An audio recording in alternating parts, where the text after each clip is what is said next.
Nama aku Jessica Angelina, dan di video kali ini aku membahas tentang gravity car. Nah, mungkin masih ada nih yang baru pertama kali dengar atau kayak masih bingung, apa sih gravity car itu? Nah, jadi gravity car itu adalah mobil tanpa mesin yang bisa bergerak karena adanya gaya gravitasi. Nah, biar gak tambah bingung, mending aku demonstrasiin aja deh sambil aku jelasin. Jadi nanti akan ada beban yang sudah diikat pada tali. Kemudian nanti talinya akan dililitkan pada poros belakang melewati katrol. Nah, nanti beban ini perlahan akan jatuh karena adanya gaya gravitasi. Kemudian energi potensial yang tersimpan pada beban akan dikonversikan menjadi energi kinetik.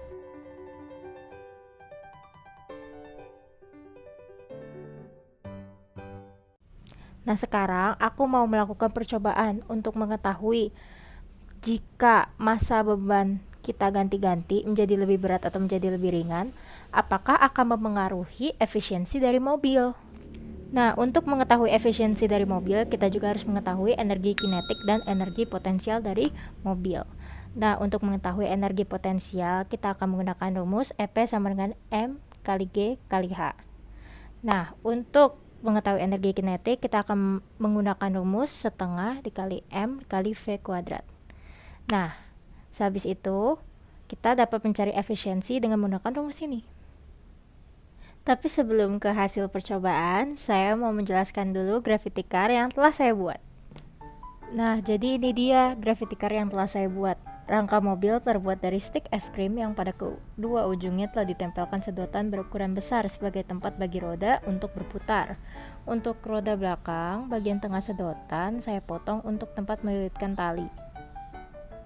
Untuk bagian menara masih terbuat dari stik es krim juga. Selain itu juga terdapat rangka yang ditempel secara diagonal untuk memperkokoh menara. Di puncak menara saya menempelkan tusuk sate sebagai tempat untuk menaruh katrol berupa bolpen.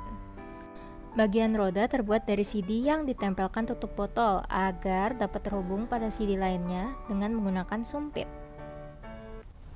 Nah, jadi kembali ke percobaan, terdapat 3 variasi massa beban yang saya gunakan. Yang pertama 198 gram, yang kedua 163 gram, dan yang ketiga 128 gram. Semua percobaan saya lakukan pada lintasan yang sama, yaitu lantai. Patokan yang saya gunakan adalah ubin dengan panjang 40 cm. Mungkin ada yang sadar, Kok ada patokannya yang 50 cm sih?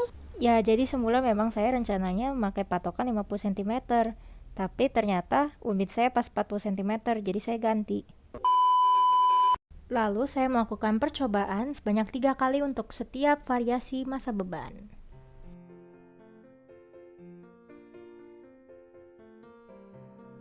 Kemudian saya menggunakan aplikasi Avidemux untuk mengetahui posisi dan waktu dari pergerakan mobil yang telah saya rekam. Kemudian data-data tersebut saya olah di Microsoft Excel. Oh ya, video di sini maksudnya waktu sesaat sebelum bergerak pada video ya. Jadi misalnya mobil Anda sudah bergerak selama 3 detik pada video, jangan lupa kurangi terlebih dahulu waktu tersebut dengan waktu sesaat sebelum mobil bergerak pada video agar Anda dapat mengetahui secara pasti waktu tempuh dari mobil. Setelah mengumpulkan data-data tersebut, kita dapat membuat grafik jarak terhadap waktu. Grafik di sini terbagi menjadi 2, yaitu percepatan yang warna biru dan perlambatan yang warna orange. Setelah itu kita dapat menambahkan trendline polinomial dan kita dapat show equation untuk menunjukkan persamaan. Sebenarnya ketika kita sudah mengetahui persamaan trendline polinomial, maka kita dapat mencari percepatan dan kecepatan awal dari pergerakan mobil. Persamaan trendline tersebut apabila kita tulis ulang, maka akan menjadi seperti ini. Nah, persamaan trendline tersebut memiliki hubungan erat dengan rumus jarak dalam GLBB.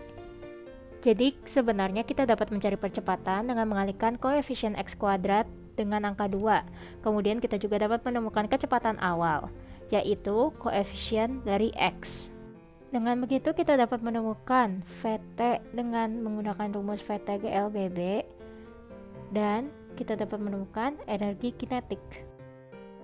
Tetapi perlu diingat, itu semua hanya berlaku jika pergerakan dari mobil adalah GLBB atau gerak lurus berubah beraturan. Sedangkan pada percobaan yang saya lakukan, gerakan dari mobil saya bukan merupakan GLBB. Memang Emangnya tahu dari mana sih itu bukan GLBB? Pertama-tama saya cari terlebih dahulu kecepatan sesaat dari setiap data yang saya dapatkan.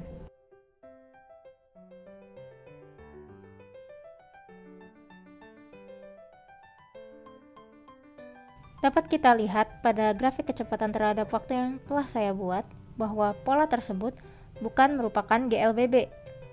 Dapat kita lihat di sini perubahan kecepatan tidak konstan. Tapi saya tetap masih bisa mencari VT-nya dengan mencari rata-rata kecepatan dari 4 data terakhir. Nah, setelah kita mengetahui VT, maka kita dapat mencari energi kinetik dari mobil. Nah, energi kinetik dapat kita cari dengan menggunakan rumus EK sama dengan setengah mv kuadrat.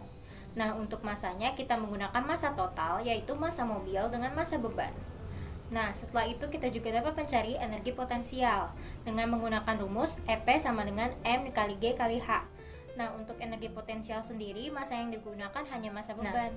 Sehabis itu, kita dapat mencari efisiensi dengan menggunakan rumus ini. Nah, jadi berikut adalah hasil perhitungan yang telah saya lakukan untuk energi potensial, energi kinetik, dan efisiensi dari setiap percobaan. Berikut adalah data untuk 128 gram. Berikut adalah data untuk 163 gram. Dan berikut adalah data untuk 198 gram. Jadi, rata-rata efisiensi untuk variasi massa beban 128 gram adalah 4,63%. Variasi massa beban 163 gram 7,06%. Dan variasi massa beban 198 gram dengan 8,65%. Nah, rata-rata efisiensi telah saya visualisasikan dalam bentuk diagram agar kalian dapat dengan mudah membandingkan perbedaan efisiensi dari setiap variasi massa beban.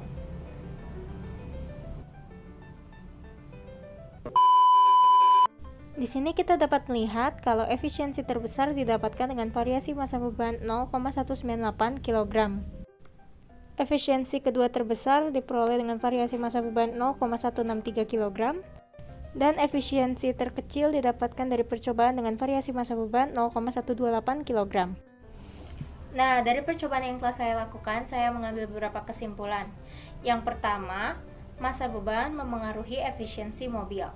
Yang kedua, semakin besar massa beban, maka semakin besar juga efisiensinya. Selain itu juga, efisiensi dari setiap percobaan yang saya lakukan relatif kecil, di bawah 10%, yang berarti masih banyak energi potensial yang tidak terkonversikan menjadi energi kinetik. Hal tersebut bisa disebabkan oleh beberapa hal, salah satunya mungkin gaya gesek. Nah, itu dia hasil dari percobaan yang telah saya lakukan. Kalian juga bisa melakukan percobaan ini loh. Bahan-bahannya mudah ditemukan dan kalian bisa mengkreasi sendiri mobilnya mau dibikin dari apa. Nggak harus selalu dari stik es krim, mungkin bisa dari duplex, dus, botol, dan lain sebagainya. Pokoknya kalian bebas berkreasi sendiri. Nah, semoga apa yang sudah saya sampaikan bisa bermanfaat bagi kalian semua. Terima kasih sudah menonton. Bye-bye.